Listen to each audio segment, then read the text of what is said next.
Good evening, folks. Okay, today we have something very interesting.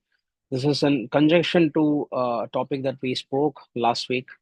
I think the video that I did last week is doing reasonably well, at least with some people who wanted to go a little deeper. I received several feedbacks from some of them that they could uh, relate to the foundational aspects of how they felt, and they could pretty much see the need for retaining their authenticity in face of adversity, right? So with that, so the kind of topics that I tend to do normally, as I said, were are not probably taught in schools or discussed much even when people meet each other, but that often I end up talking about these things because it's either something that I've personally gone through, or it's because someone that I spoke to either in person or over a phone call, it starts making a great impact on me that I feel I should learn a little more about why this is the case. It could be a behavioral issue, or it could be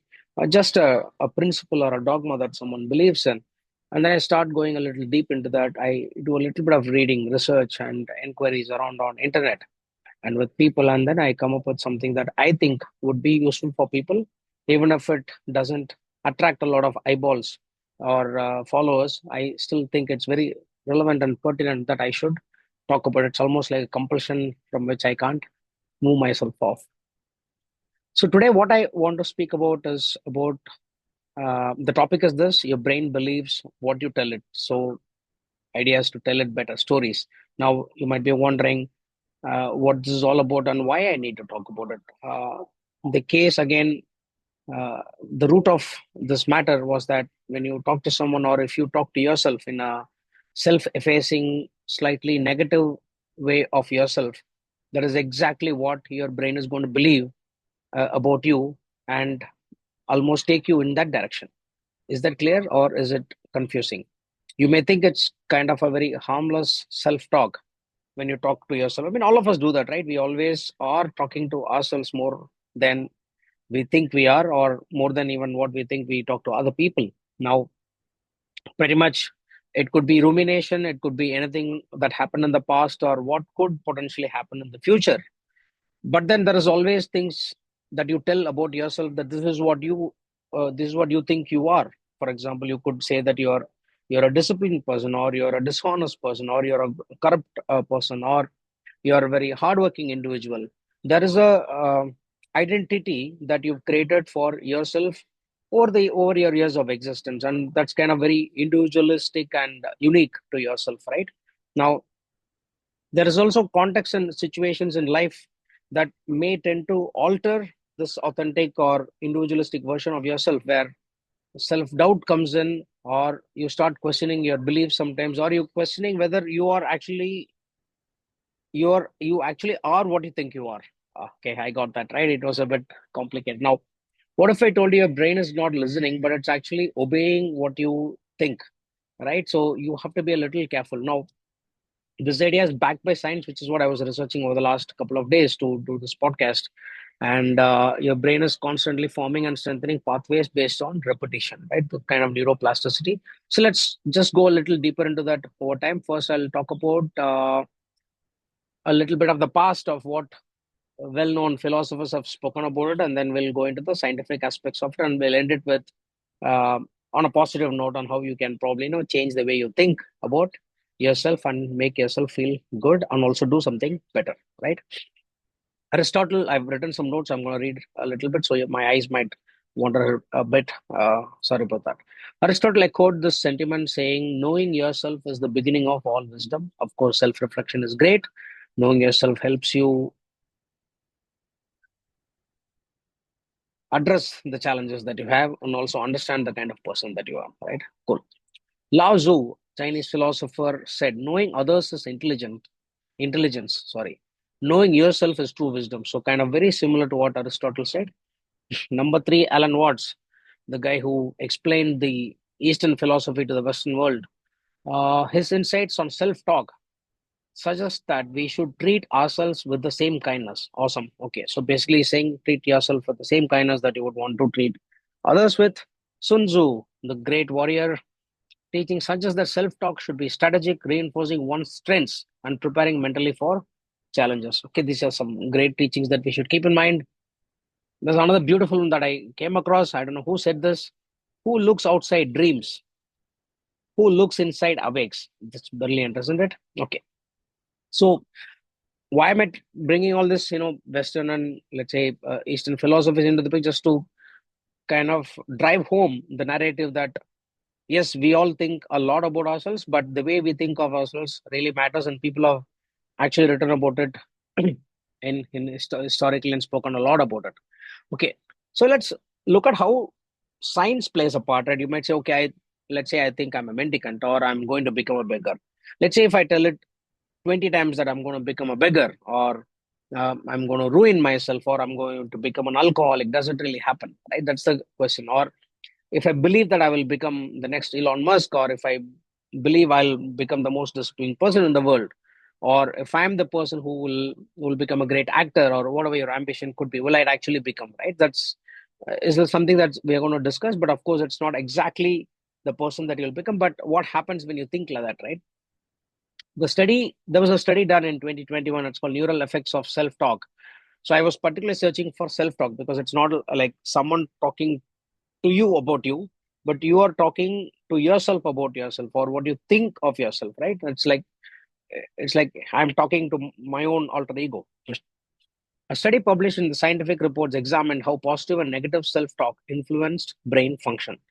The findings revealed that positive self-talk enhances functional connectivity related to improved cognitive performance, whereas negative self-talk can diminish these neural connections. I mean, we spoke about the neural connections and neuroplasticity. So it's going to weaken if you do a lot of negative self talk. This underscores the tangible impact of internal dialogue on brain activity. So, in this study, if I go a little deeper, I went through the website. It's very long for me to follow entirely. I'm not a neuroscientist, but I was trying to understand more from my English and summary and conclusion aspects. The self respect group showed significant correlations between connectivity changes and performance changes. The effect of self talk decreases as repeated over time, and long term exposure to negative self talk has harmful effects. This is what they summarized. Uh, it's a very interesting study. I think you guys can read a little bit about it. So, effectively, it reinforces what we touched upon as a topic, that a lot of negative talk about yourself is going to kind of tell the brain that, oh, this is how he wants to form his identity. So we don't have to do things that will change that mold or a template that he or she has set for himself. So I have to be very careful. A lot of us make this mistake, and the good news is it's not fixed in stone, because it's not cemented, because neuroplasticity means it's flexible, which means things are malleable and you can start making small changes to change the way you're thinking, and we'll come to that in the end of this podcast. Cool. So I want to bring in a little bit of what James Clear said about habits. I think it's very important that I bring this in this conversation, because James Clear wrote a book about habits, right? Atomic Habits. So I was trying to see if that had any linkage to the brain aspects and the scientific research on self-talk. So he has an interesting observation. James Clear talks about how habits are not just actions; they are votes for your identity. If you think and act like someone who is not disciplined, every skipped workout reinforces that identity. But even one action, like showing up, however small, is a vote in the direction you want to move. You don't rise to the level of your goals, you fall to the level of your systems, and your systems begin in your thoughts. All right, that's what is written. I thought this was extremely critical for this conversation, because we're talking about self talk, we're talking about identity. When I say identity, you could be a person who you think are not good socially. You may think you're not good enough to talk in front of 150 people. So I'll give you an example. Today is Saturday, right? Yeah, Thursday.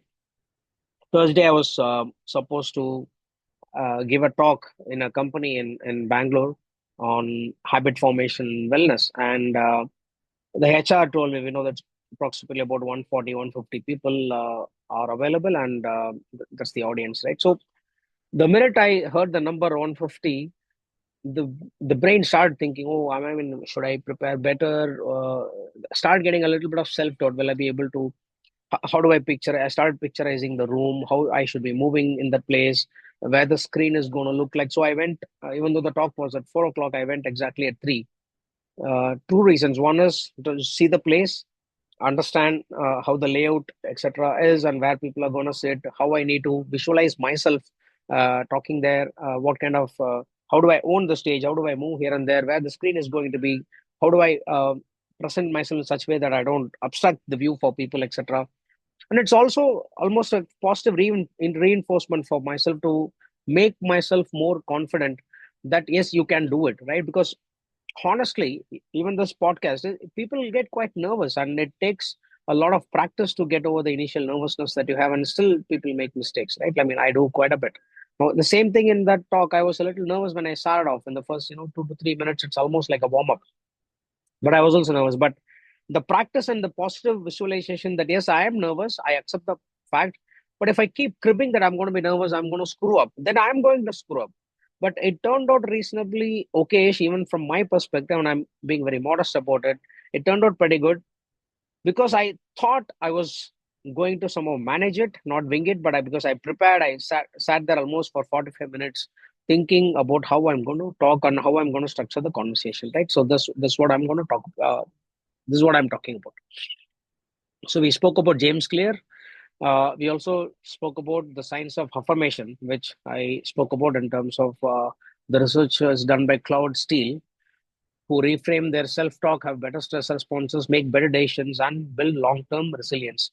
For example, telling yourself, "I'm learning to manage my emotions," activates first a part of the brain to growth and adaptation versus "I'm too emotional," which triggers defeat response. So it's a classical example, that people have written. So there are, let's say you lack in something. The first thing is to accept and understand that yes, you lack in something. But just ruminating on the fact that you're bad at something and keep on telling that I'm no good, I'm no good, I'm never going to talk on the stage, I'm never going to find a partner, I'm never going to find a job. That's kind of self-defeating, right? If you keep doing that, that's exactly what is going to happen, because you're almost telling your brain that is what I'm useless and I'm no worth to anyone. It's just what you're creating an identity for yourself, and that's exactly what is going to happen.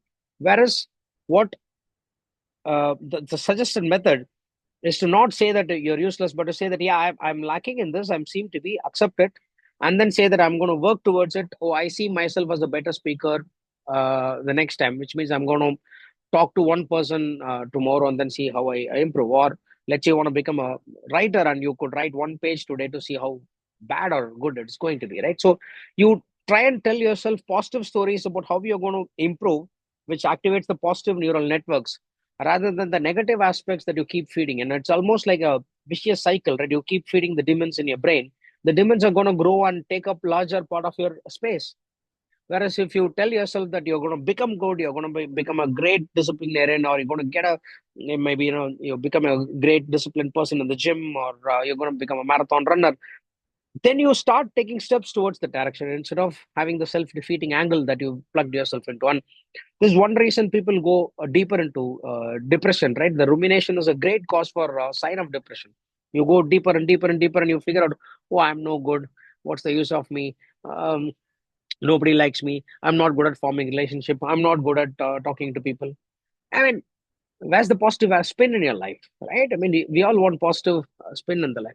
Cool. Okay, I think I've covered pretty much the scientific angle, self-affirmation theory, James Clear theory.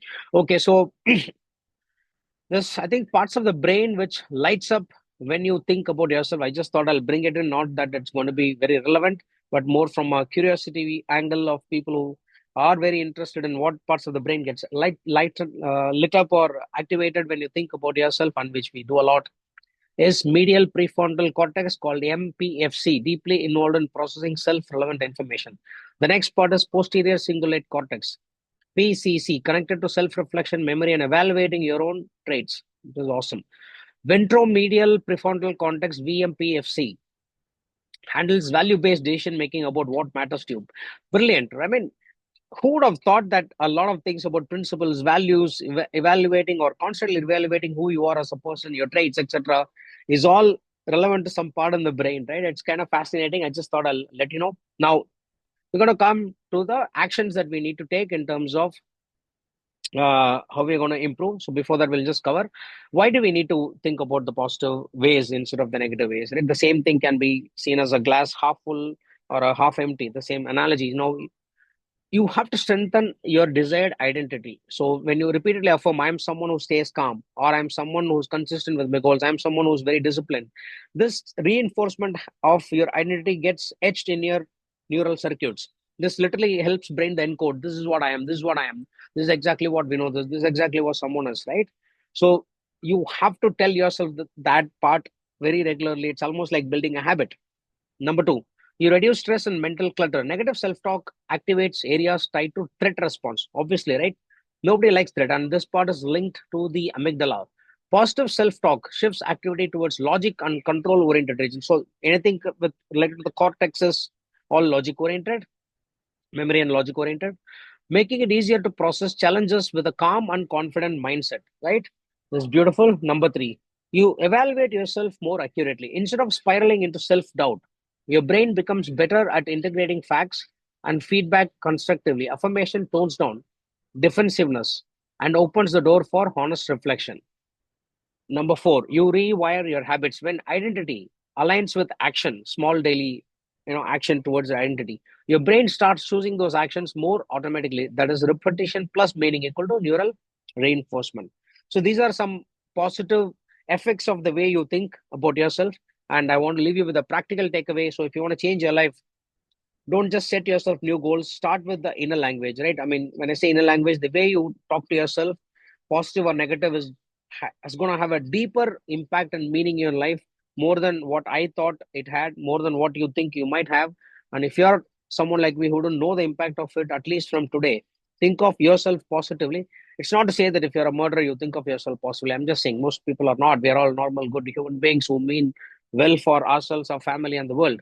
But if you're someone who's been um, filled with self doubts, if you're feeling, let's say, backstabbed, if you feel that you've not got the desired output in your life, and you kind of start feeling very low about yourself, I think it's time to change the way you think about yourself. That's the message I can actually give you. Don't sympathy and all of that is fine, feeling victim is happens, but how long can you think of yourself the same way? If you want to change, if you want to improve, you have to start thinking positively. And this is exactly what your parents and ancestors and everybody has told you. Think positively and do positive things. So that brings us to another session. I hope you liked it. If you did like, do share it with your friends. Drop me a comment. That will make motivate me to do better videos. I'll see you soon with another interesting topic.